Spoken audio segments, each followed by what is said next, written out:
Hi hello ನಮಸ್ಕಾರ ಸ್ನೇಹಿತರೆ, ರನ್ನ ಟಿವಿಗೆ ನಿಮ್ಮೆಲ್ಲರಿಗೆ ಸ್ವಾಗತ. ಸ್ಟಾರ್ ಸುವರ್ಣವಾಹಿನಿಯ ಜನಪ್ರಿಯ ಧಾರಾವಾಹಿಯಿರುವ ನೀನಾದೇನ ಧಾರಾವಾಹಿಯು ಕೊನೆಗೂ ತನ್ನ ಕತೆಗೆ ವಿದಾಯವನ್ನು ಹೇಳಿದೆ.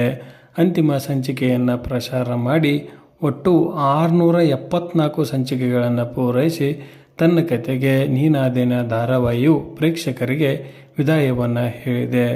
ಹ್ಯಾಪಿ ಎಂಡಿಂಗನ್ನು ಕಂಡಿರುವ ಈ ಧಾರಾವಾಹಿಯನ್ನು ಪ್ರೇಕ್ಷಕರು ಸಹಿತ ಸಾಕಷ್ಟು ಮಿಸ್ ಮಾಡಿಕೊಳ್ತಿದ್ದಾರೆ.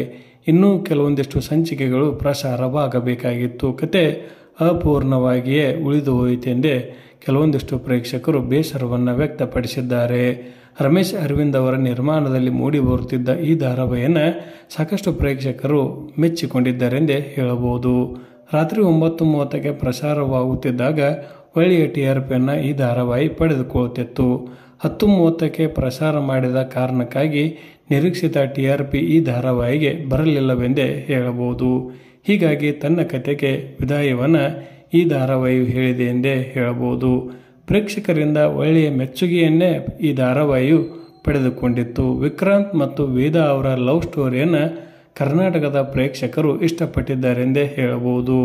ದಿಲೀಪ್ ಶೆಟ್ಟಿ ಅವರ ನಟನೆ ಮತ್ತು ಖುಷಿ ಶಿವ ಅವರ ನಟನೆ ಪ್ರೇಕ್ಷಕರಿಗೆ ಇಷ್ಟವಾಗಿತ್ತು. ಕೊನೆಯದಾಗಿ ಈ ಧಾರಾವಾಹಿ ಬಗ್ಗೆ ನಿಮ್ಮ ಅನಿಸಿಕೆ ಅಭಿಪ್ರಾಯವನ್ನು ತಪ್ಪದೇ ಕಮೆಂಟ್ ಬಾಕ್ಸಲ್ಲಿ ತಿಳಿಸಿ. ಧನ್ಯವಾದಗಳು.